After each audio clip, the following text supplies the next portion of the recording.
하나님의 형상 회복 시리즈 오늘이 15번째 시간입니다. 이제 오늘과 다음 주에 걸쳐서 어쩌면 한 주 정도를 더 연결해야 될지도 모르겠습니다. 2주 혹은 앞으로 3주 안에 이 하나님의 형상 회복 시리즈 설교를 다 마무리하려고 합니다.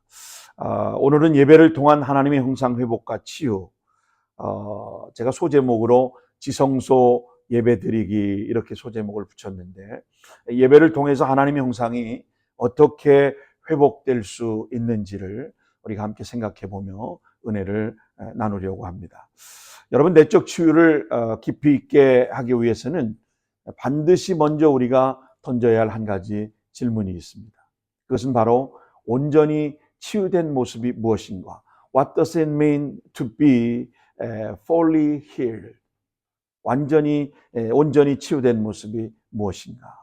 여러분, 이 질문이 중요한 이유는 내적 치유의 목표가 단순히 현재의 고통을 해결하고 현재의 고통만을 벗어나는 것이라고 한다면 우리의 내면의 치유가 온전히 회복되고 치유되었는지를 알 수 없기 때문입니다.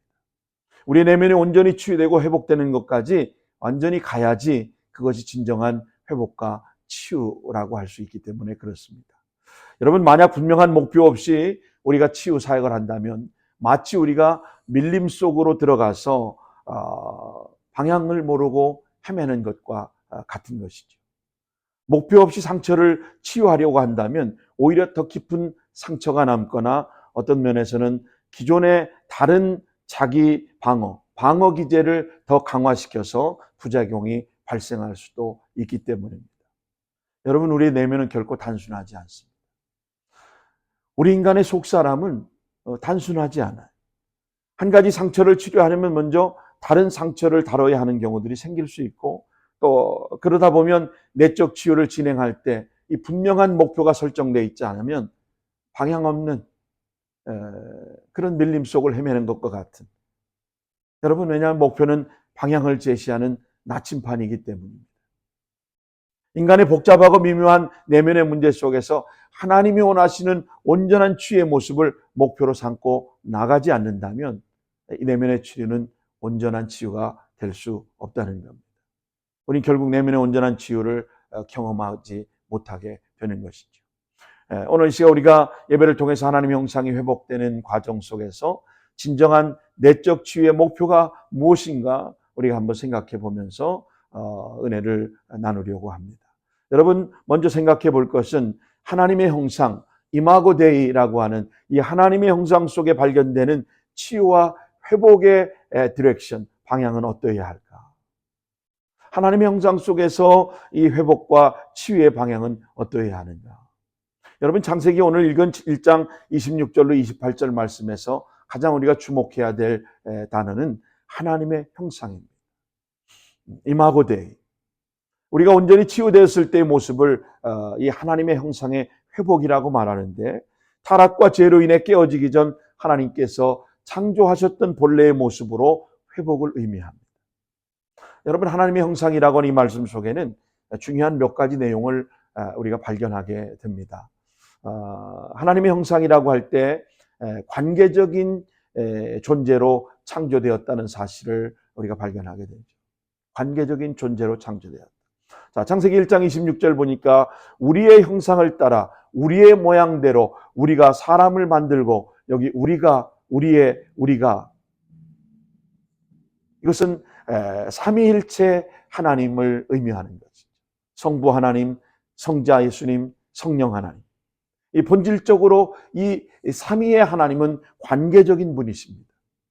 하나님의 형상대로 창조된 인간 역시 하나님과의 관계, 그리고 서로 인간과의 관계 속에서 온전히 살아가도록 창조된 존재들입니다. 여러분, 예수님의 십자가 역시도 마찬가지. 수직적인 하나님과의 관계, 수평적인 사랑과의 관계를 위해서 희생의 사랑을 보여준 것이 바로 그 절정이 십자가인 것입니다. 그러나 죄로 인해 하나님과의 관계가 단절되고 하나님을 떠난 인간들과의 관계 속에서 불신과 갈등이 생겨나고 거짓이 난무하고 결국 우리의 내면의 치유를 깨어져 버리는, 우리의 마음을 깨뜨려 버리는 이 관계가 단절돼 버리는 그런 상태를 만들어 버린 것이죠. 그래서 치유는 깨어진 관계 회복으로부터 시작되어야 합니다. 두 번째로 하나님의 형상이라고 할 때 이것은 다스리는 권세를 가진 존재라는 의미가 있습니다. 오늘 26절, 28절 말씀을 보면 그들로 바다의 물고기와 하늘의 새와 가축과 온 땅과 땅에 기는 모든 것을 다스리게 하자. 생육하고 번성하여 땅에 충만하라. 땅을 정복하라. 바다의 물고기와 하늘의 새와 땅에 움직이는 모든 생물을 다스리라. 다스리게 하고 땅을 정복하고 모든 생물을 다스리라 라고 말씀하셨습니다. 하나님 인간에게 창조 세계를 다스리는 권세를 주셨습니다. 근데 이 권세는 단순한 통치가 아니라 하나님의 뜻을 따라 돌보고 섬기는 역할을 부여해 주신 것입니다. 그러나 죄로 인한 우리의 세상은 바르게 다스리기보다는 욕심과 탐욕으로 또 온갖 거짓과 모함과 비방과 그런 갈등 관계를 파괴하는 그런 존재가 되고 만 것이죠. 여러분, 깨어진 내면의 치유란 하나님이 주신 사명과 권세를 다시 회복하는 것입니다. 세 번째로 하나님의 형상이라고 할 때 이 하나님의 형상은 하나님의 복을 받은 존재라고 하는 의미가 있습니다. 하나님께 복을 받은 존재. 자, 창세기 1장 28절에 보니까 하나님이 그들에게 뭐를 주셨어요? 복을 주셨으며 하나님 복을 주셨다는 거예요. 그래서 히브리 성경에 보니까 와이 발렉 오탐 이렇게 되어 있습니다. 영어로는 and God bless them 혹은 God bless them. 여러분, 히브리어의 발렉이라고 하는 단어가 바로 축복하다라는 뜻을 갖고 있는데 원어적으로 보면 단순히 물질적인 복을 넘어서서 하나님이 그들에게 긍정적이고 생명력 있는 영향을 주는 복을 의미하는 것입니다.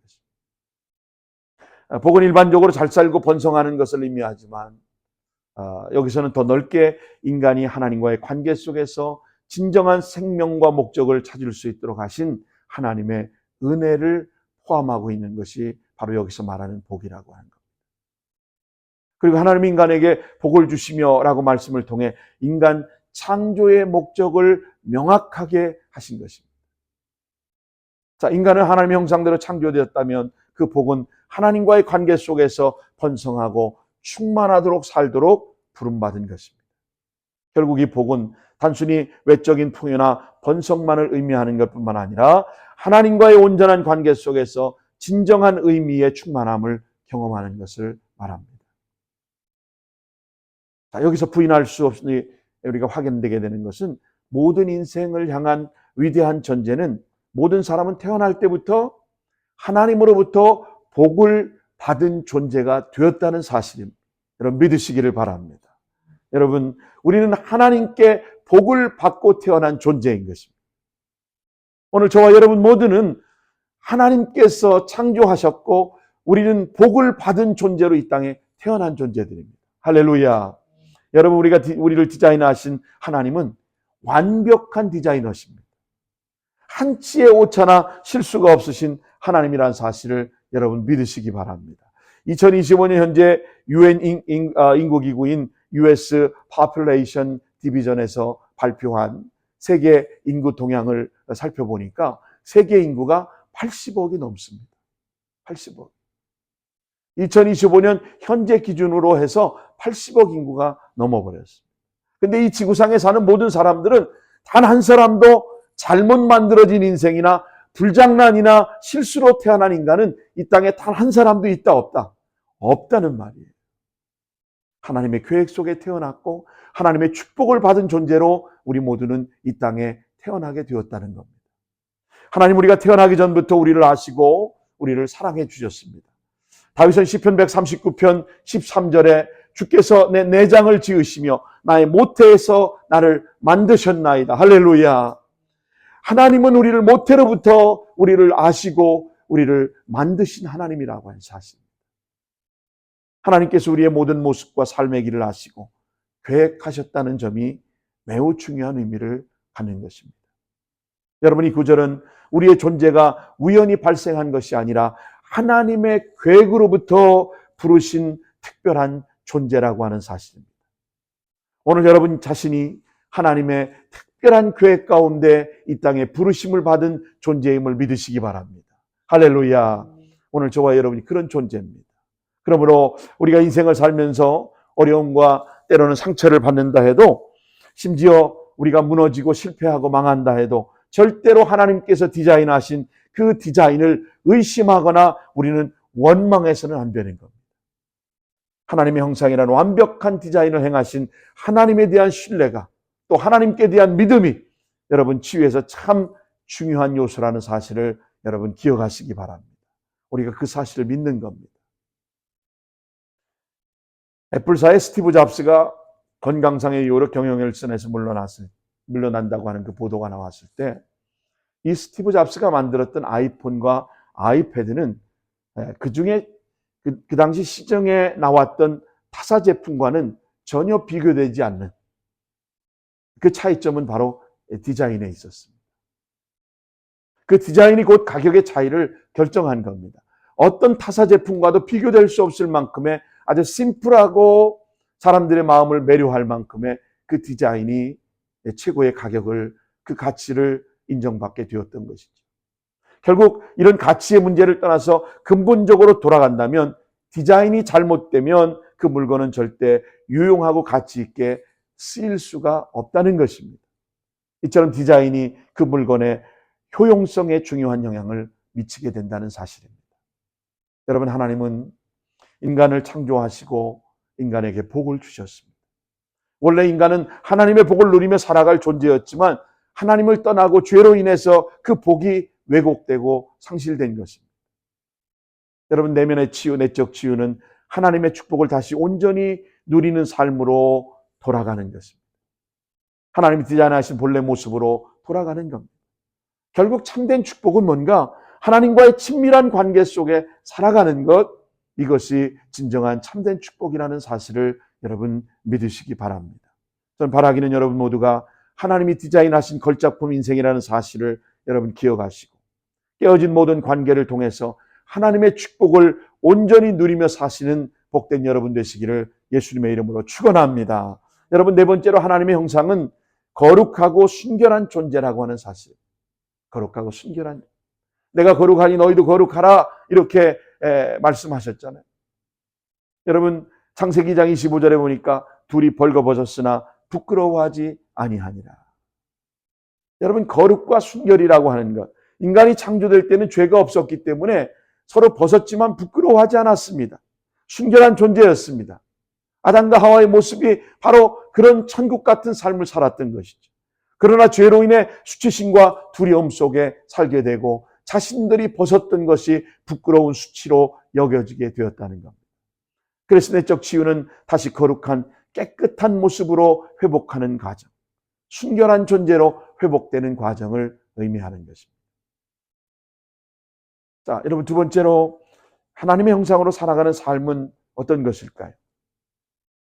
그 삶의 모습을 저는 네 가지로 여러분과 함께 좀 나눠보려고 합니다. 여러분, 네 가지를 좀 간단하게 살펴볼 텐데, 첫째는 열매 있는 삶입니다. 열매 있는 삶. 하나님의 형상으로 살아간다라고 하는 것은 바로 열매가 있는 삶을 말합니다. 하나님 우리를 지으시고 생육하라고 하셨는데, 이 말을 다른 말로 바꾸면 열매 있는 삶을 원하시는 하나님, 열매를 기대하십니다. 예수님도 열매 맺지 못한 무화과 나무를 저주하시지 않았습니까? 열매 있는 삶을 요구하십니다. 여러분, 열매가 뭘까요? 열매는 바로 의미인 것입니다. 우리의 삶의 의미가 바로 열매인 것입니다. 우리가 살아가면서 자기 자신을, 물론 주변 사람들까지 인정할 만한 의미 있는 삶을 우리가 살아간다면 얼마나 복된 인생인지 몰라요. 그런 삶의 의미가 계속 쌓이고 남는 것, 그것이 바로 여러분 열매 있는 삶입니다. 저는 한국의 뉴스를 접하면서 부영그룹의 이종근 회장님의 그 행보가 참 너무나도 의미 있는 삶이고 열매 있는 삶이 아닐까, 저는 그런 생각을 해보게 됐습니다. 대한민국이 저출산 문제가 지속되면서 앞으로 20년 후에 경제생산 인구수가 감소하고 또 국가안전보장과 질서 유지를 위한 국방 인력의 부족, 국가 존립 위기를 겪게 될 것을 이분은 염려하신 것이죠. 그래서 저출산 문제를 해결하기 위해서 기업이 할 수 있는 노력을 최선을 다해 하겠다고 한 것이 바로 임직원 자녀 출산하면 장려금으로 1억 원을 주는 거였습니다. 현금으로 1억 원을 주는 거예요. 첫째 아이가 태어나면 1,000만 원, 둘째 아이가 태어나면 3,000만 원, 그리고 셋째 이상 태어나면 현금으로 1억을 주는 거예요. 그래서 사회적인 큰 기여를 하고 있는 것. 저는 이 부영그룹의 이종근 회장님이야말로 기여하는 인생, 의미를 전해주는 인생, 저는 열매 있는 삶을 사는 분이라고 저는 생각합니다. 여러분, 현재 내가 어카운트에 예금이 얼마나 많은 돈이 되어 있고, 또 내가 어떤 명예를 가지고 있고, 또 내가 어느 학교 출신이고, 뭐 이런 것이 의미가 아니라 시간이 흘러가고 나이는 먹어가고 늙어가고 있는데 내 삶을 통해 남겨진 의미가 하나도 없다면, 뭔가 내가 의미 있는 삶을 살아내고 의미 있는 삶의 열매가 없다면, 여러분 그것은 너무나도 허무한 삶이요 쭉정이와 같은 삶이 아니겠습니까? 여러분의 인생 앞에 명예나 돈이나 뭐 부귀영화 이런 것들을 의미 두는 삶이 아니라 나의 창조주 하나님을 의미 삼고, 나를 구속하신 예수 그리스도를 의미로 삼고, 또 구원의 은총을 베풀어 주신 예수님을 나의 의미로 삼고, 내가 섬기는 교회 공동체를 의미로 삼고 살아가시는, 그리고 내게 주어진 영향력이 조금이라도 생기거든 세상을 향하여 기여하고 이웃을 돌아볼 수 있는 그런 열매 있고 의미 있는 삶을 살아가시는 복된 여러분 되시기를 예수님의 이름으로 축원합니다. 열매라고 하는 것은 다른 말로 또 영향력이라고 말할 수 있습니다. 그 삶에 영향력이 있어서 자녀들이나 주변에 그 삶을 통하여 배우고 그 영향을 받고 닮아가는 것이 바로 열매 있는 삶입니다. 우리가 종종 드라마나 영화를 보면 자녀들이 이런 말을 해요. 난 아버지처럼 살지 않을 겁니다. 나는 어머니처럼 살지 않을 거예요. 이런 장면이 종종 나오죠. 이거는 상처가 작동된 깨어진 가정의 모습입니다. 한마디로 영향력이 없는, 열매가 없는 삶인 것입니다. 하지만 건강한 영향력 있는 삶은 주변에 자기를 담고 영향받은 또 다른 자기를 남길 수 있어야 하는 것. 이것이 삶의 열매 있는 삶이라고 하는 것입니다.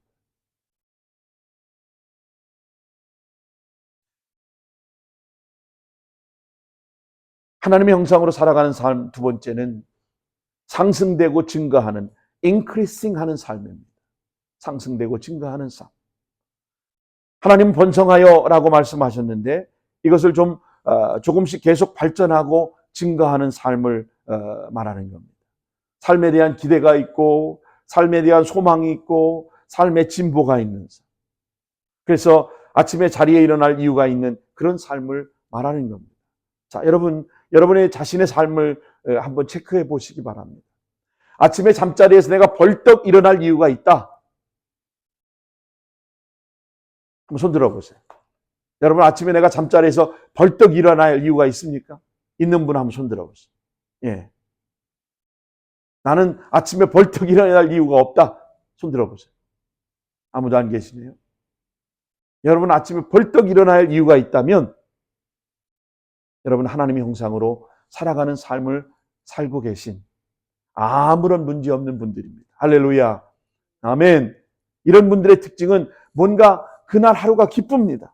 아름다운 일이 있을 것 같은 기대감이 있고 그것을 이루어가려고 하는 그런 기대감, 성취감이 있는 다이나믹한 인생을 살아가는 분들이라는 거예요. 근데 그런 기대가 없는 사람은 늘 삶이 고루합니다. 목표가 없고 삶의 의욕이 없고 내가 무엇을 어떻게 살아가야 할지에 대한 방향조차 없기 때문에 그냥 하루가 맹탕이 돼버리는 거예요. 아침에 내 시간이 그냥 사는 거예요. 때 되면 먹고 시간 되면 자고. 여러분 상처가 지배하는 가정을 보면 영역기 그 집안이 계속 내려가고 몰락하고 있는 것들을 분명하게 알게 됩니다. 그런 현상들이 부모를 무시하고 부모의 말을 거역하고 또 용서와 사랑이 없고 그저 원망과 불평과 갈등을 유발하며 감사하지 못하고 계속해서 긴장 속에 살아갑니다. 계속 과거에 발목 잡혀갔고, 과거에 이런 일이 있었는데, 과거에 나는 이런 대우를 받았는데, 과거에 나는 이런 사람이었는데, 늘 원망과 불평으로 자신의 인생의 발목을 잡고 앞으로 나가지 못하게 만듭니다. 그래서 상처의 끝자락에 있는 사람은 결국 과거만 자랑하고 과거만 회상하고 과거에 가슴 아프고 속상했던 일들만 늘어놓고 불평 불만만 털어놓는, 부모를 향하여 저주와 원망을 쏟아붓는 겁니다. 여러분, 이런 사람을 페이드 아웃한 인생이라고 말합니다. 쇠락하는 인생이라고 말합니다. 페이드 아웃은 여러분 주로 음악이나 영상에 사용되는 용어인데, 음악이 점점 끝나갈 때 줄어드는 현상. 영화 같은 게 끝나갈 때 보면 점차 화면이 어두워지는 걸 페이드 아웃이라고 말해요. 저는 바라긴 여러분의 인생에 페이드 아웃하는 인생이 아니라 상승되고 증가하는 인크리싱한 삶을, 페이드 인하는 삶을 살아가시길 주님의 이름으로 축원합니다. 페이드 아웃 해가지고 점점 줄어들고 점점 어두워지고 점점 내 존재 가치가 없어져 가는 것이 아니라 내 존재 가치가 상승되고 인크리싱하고 페이드 인해서 점점 확장되어지고 더 밝아지는 그런 축복된 인생이 되시길 주님의 이름으로 축원합니다. 여러분, 페이드 인은 소리가 서서히 커지는 겁니다. 화면이 점차적으로 밝아지는 것을 페이드 인한다고 말합니다. 하나님의 생명이 가득 찬 사람이나 하나님의 생명이 가득 찬 가정을 보면 하루하루, 그리고 세대가 지나면 지날수록 끊임없이 페이드인하며 발전하는 삶을 살아가는 모습을 보게 됩니다. 꿈이 있고 비전이 있고 성장이 있고 상승과 증가가 있는 인크리싱한 삶을 살아간다고 하는 겁니다. 그것이 바로 하나님의 형상이 나타나는 삶인 것입니다. 여러분, 하나님의 형상으로 살아가는 삶은 세 번째로 가득 찬 삶을 말합니다. 가득 찬 삶을 말합니다. 이 가득 차라고 할 때는 두 가지 단어가 있는데, filled가 있고 full이 있습니다. filled는 어떤 것이 가득 차 있는 것 같은 느낌을 filled라고 말합니다. 그 다음 full 혹은 fulliness, 차고 넘치는 것, 가득 찬 상태를 의미할 때 이 full이라고 말합니다. 뭐 시장에 가든 아니면 물컵에 물이 꽉 담겨져 있는 걸 full이라고 말합니다. 하나님은 땅에 충만하라고 우리에게 명령하셨는데 거기에 말하는 이 충만이 바로 가득 찬 것입니다. 물론 해석에 따라 땅에 가득히 퍼지는 것을 말할 수도 있겠지만, 그러나 이 말씀은 한 사람 개인에게 적용해 볼 때 그 삶이 꽉 차 있는 것을 의미하는 것입니다. 그래서 여러분, 속이 빈 사람은 그저 한마디 말 던졌는데도 그게 쉽게 상처를 받습니다. 자존감이 약하기 때문에. 근데 자존감이 강하고 속이 꽉 찬 사람은 무슨 비난의 말을 해도 상처를 잘 안 받아요. 여러분, 빈 깡통은 겉으로 보기에는 멀쩡해 보이지만 속이 비어있기 때문에 시끄럽습니다. 그리고 살짝만 부딪혀도 찌그러지고 슬쩍 긁혀도 그 자국이 크게 남습니다. 이게 속이 빈 사람이 이런 깡통과 같습니다. 그러나 여러분, 모양은 똑같지만 쇠기둥은 어떻습니까? 쇠기둥은 완전히 다릅니다. 아무리 부딪히고 두들겨도 흠집이 잘 나질 않아요. 가득 차 있기 때문에. 가득 찬 삶이 그렇습니다. 여러분의 내면 가운데 하나님께 주신 모든 것들로 꽉 들어차 있어서 밖에서 들려오는 어떤 말이나 자극에 의해서 쉽게 상처받거나 고통하거나 일그러지지 않는 내면이 되는 것입니다. 이런 은혜가 오늘 여러분 가운데 있으시기를 예수님의 이름으로 축원합니다. 종종 우리 주변에 보면 굉장히 어려움을 겪는데, 자, 그래도 어떻게 견딜까? 쉽게 무너지지 않는 사람들을 봅니다. 상처를 받을 수 있는 상황인데도 끄떡없이 아무렇지도 않게 그걸 잘 이겨내. 개인적인 얘기해서 죄송하지만 제 아내가 그런 스타일입니다. 별 소리를 다 해도 상처를 잘 안 받아요. 내면이 강합니다. 저보다 훨씬 더 강한 것 같아요. 여러분, 잘 뒤집어지지 않고, 아이들의 표현으로 말하면 뚜껑 열리지 않고 잘 견디고 참으며 온유하게 승리하는 그런 사람들을 보게 됩니다. 여러분, 이런 사람들이 바로 가득 찬 내면을 가진 사람, 그의 삶이 가득 찬 삶입니다. 꽉 차 있는 겁니다. 쇠기둥 같은 겁니다. 온유함이라고 하는 말이 바로 이런 것에서 어울릴 것입니다. 네 번째로 하나님의 형상으로 살아가는 삶은 바로 다스리는 삶입니다. A life of ruling, 다스리는 삶. 땅을 정복하고 그리고 모든 생물을 다스리라. 하나님께서 이렇게 명령하셨습니다. 여러분, 다스리는 삶의 반대는 뭘까요? 바로 끌려가는 삶입니다. A life of being dragged along. 끌려다니는 삶. 어떤 모습이든 간에 끌려가는 삶은 건강한 삶이 되지 못합니다. 끌려가는 삶을 사는 분들의 몇 가지 유형이 있습니다. 주변 사람들에 의해서 끌려가는 사람이 있습니다. 왜 그럴까요? 그 사람과의 관계가 깨어질까 봐, 또 그 사람으로부터 어떤 사랑을 받지 못할까 봐, 거절당할까 봐 두려워서 그냥 하자는 대로 끌려다니는 거예요. 또 한 가지 유형은 자기 속에 있는 어떤 원인에 의해서 원치 않는 삶을 사는 사람들이 있습니다.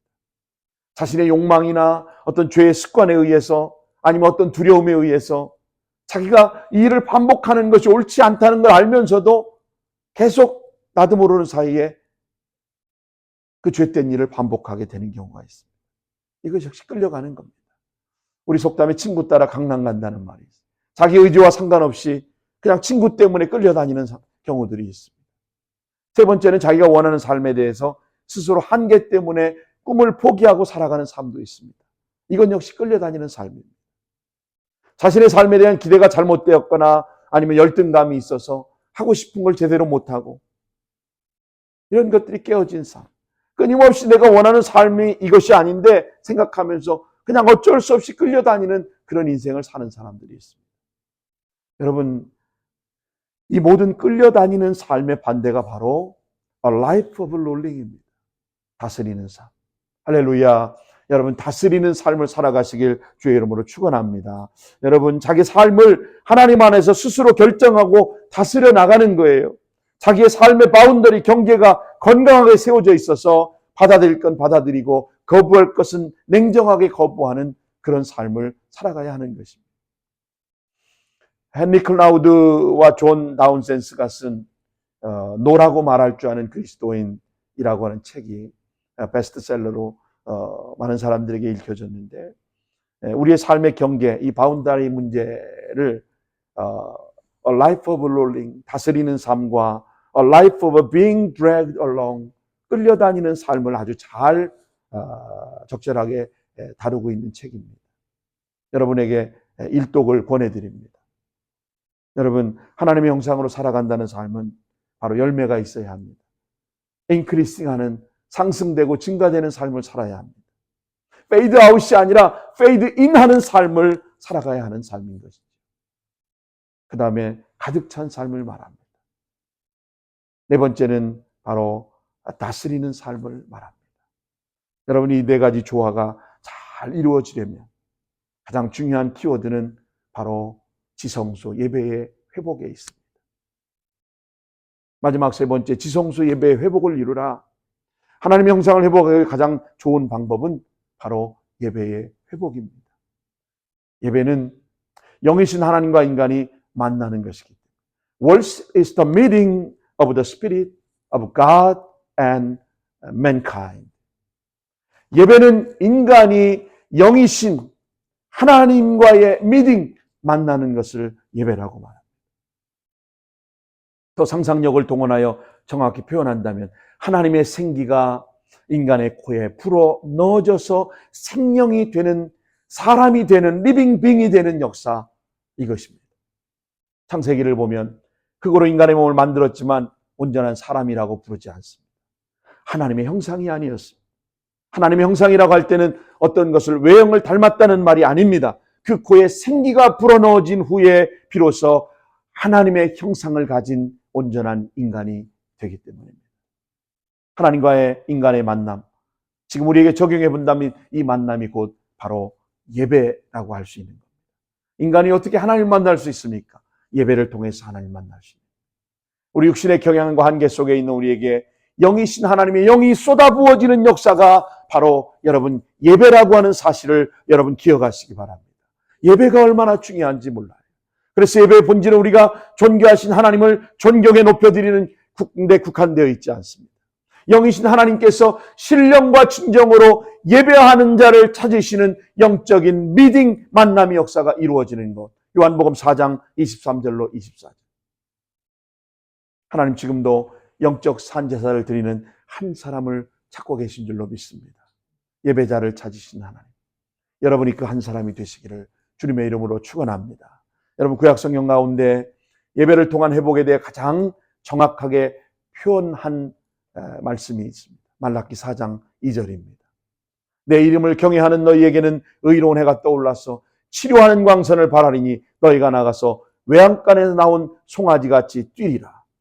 예배를 통하여 하나님 만나고 회복되어지는 구약성경 가운데 예배를 통한 회복에 대한 가장 정확한 표현 말씀 중에 한 구절입니다.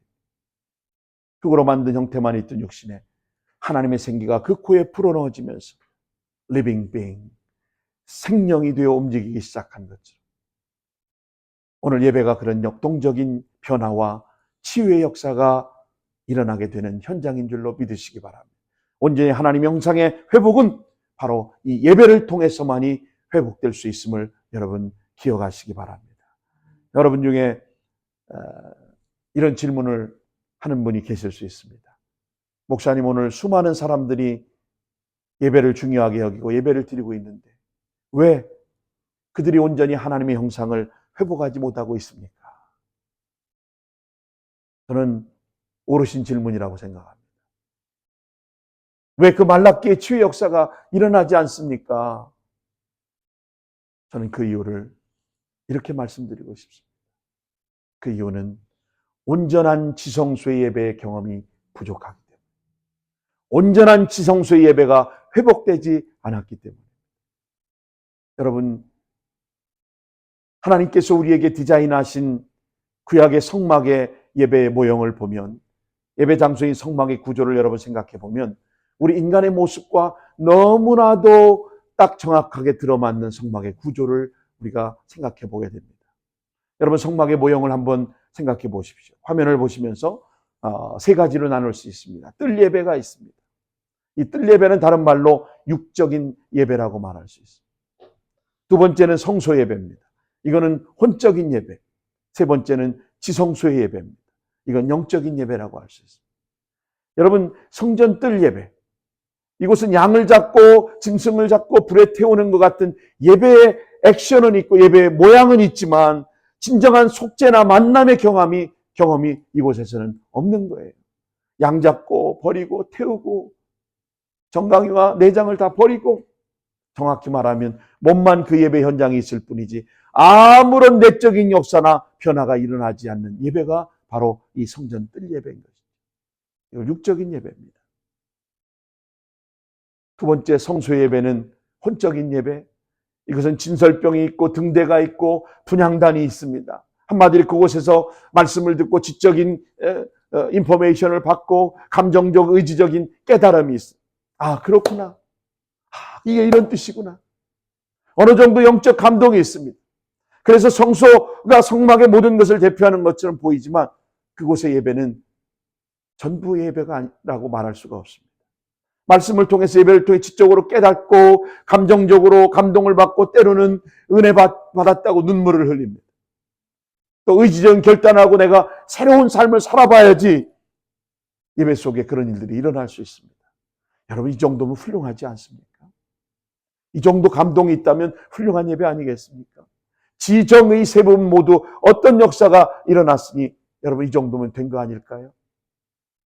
물론 그렇습니다. 그러나 보통 이 정도 예배만을 체험했다고 오늘 참 좋은 예배 시간이었다, 오늘 참 목사님 말씀에 은혜가 되었다 이렇게 말할 수는 있을지 모르겠습니다.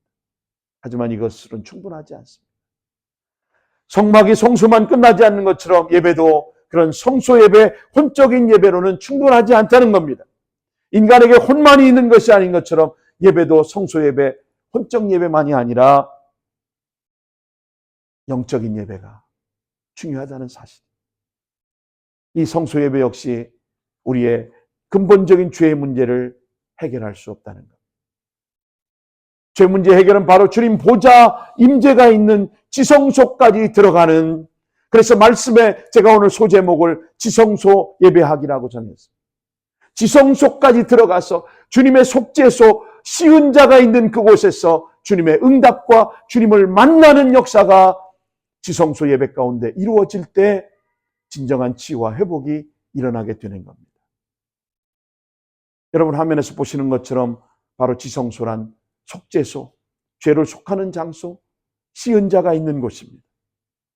천사들 구름 날개 사이에 좌정에서 있는 그 금으로 되어 있는 그 지성소, 법궤와 만나 담은 항아리와 아론의 쌍난 지팡이가 들어있는 그 시온소, 그 안에 시은 자, 상처 죄로 깨어진 우리의 내면 바로 오직 지성소 안에 속죄소의 체험을 통해서만이 온전히 회복될 수 있다는 사실을 여러분 기억하시기 바랍니다. 히브리어의 속죄소의 단어를 카포레라고 하는데, 카포레는 덮는다는 뜻입니다. 하나님의 임재와 영광으로 덮는 곳, 우리의 모든 죄와 허물을 덮는 곳, 그런 의미로 해석될 수 있습니다. 하나님의 속죄의 은혜가 죄를 덮어주시고 그 죄를 용서하신다고 하는 이 속죄소의 상징적인 의미가 있습니다. 여러분 신약에 와서도 중요한 신약적인 의미를 지니고 있는 것, 예수 그리스도의 속죄의 죽음, 이것과 연관이 됩니다. 예수님 십자가의 죽음으로 우리의 죄를 덮으시고 하나님과 끊겼던 우리의 관계를 화목하게 만들어주신 것이 바로 십자가 아닙니까? 우리 모두 상하고 깨어진 허물이 덮어지며 치유되고 회복된다는 의미가 바로 이 지성소의 예배인 것입니다. 그런데 놀랍게도 이 지성소 예배는 매번 이루어질 수가 없습니다. 아니, 매번 이루어진다면 우리는 이 세상에 살지만 이 세상 사람이 아닌 것처럼 살게 될 겁니다. 그렇다고 여러분 불가능한 일도 아닙니다. 우리 주변에 종종 이런 예배의 감격을 맛보고 인생이 확 180도 변하고 달라지는 인생을 사는 사람들도 있습니다. 이런 지성소 예배의 개념을 가지고 우리가 성경을 볼 때 오늘 본문 이사야 6장 1절로 8절에 보니까 정말 이 예배의 역사 가운데 이사야가 드렸던 그 예배, 소위 이사야의 콜링이라고 하는 이사야의 부르심의 이 장면에서 강력한 예배의 체험이 오늘 성경에 기록되어 있습니다. 이것이 바로 지성소의 예배인 것입니다. 이 지성소 예배를 통해서 상한 심령이 하나님 앞에 나아가 회복되어지고 그 옷자락이 카포레 덮어지고 수랍 천사의 찬양, 그리고 영적인 역사와 치유와 회복의 역사가 일어나게 되는 줄로 믿으시기 바랍니다. 결론을 맺겠습니다. 하나님의 형상으로 회복 곧 치유입니다. 그것은 지성소 예배를 통하여 가능한 것입니다. 하나님의 형상에 깨어진 것이 상처이고 그것이 온전히 다스리고 회복되는 것이 바로 치유이기 때문입니다. 온전한 행복과 신앙적 삶을 우리가 살고자 원한다면 하나님의 형상이라고 하는 고유의 정체성이 회복되어야 하는 것입니다. 하나님의 형상이 온전히 회복되면 그의 삶 가운데 진정한 영향력, 리더십을 발휘할 수 있게 되고 온 가족과 공동체가 아름답게 회복되는 역사가 나타나게 되는 것입니다. 여러분 어떻게 회복될 수 있다고요? 바로 예배를 통하여, 지성소 예배를 통하여. 자, 마지막으로 오늘 로마서 12장 1절로 2절 같이 한번 읽습니다. 시작. 그러므로 형제들아, 내가 하나님의 모든 자비하심으로 너희를 구원하노니 너희 몸을 하나님이 기뻐하시는 거룩한 산제사로, living sacrifice, 거룩한 산제사로 드리라. 이는 너희가 드릴 영적 예배니라. 너희는 이 세대를 본받지 말고 오직 마음을 새롭게 함으로 변화를 받아 하나님의 선하시 기뻐하시고 온전하신 뜻이 무엇인지를 분별하도록 하라. 할렐루야. 예배를 통하여 하나님의 선하시고 기뻐하시고 온전한 뜻을 분별하라. 오늘 하나님께 영적인 예배를 드리고 오늘 우리 가운데 이 지성소 예배를 통하여 우리의 심령이 회복되고 우리의 영혼이 회복되어지고 우리가 하나님을 만나는 놀라운 영적 체험을 경험하는 그런 복된 저와 여러분 모두가 되시기를 예수님의 이름으로 축원합니다. 기도하겠습니다.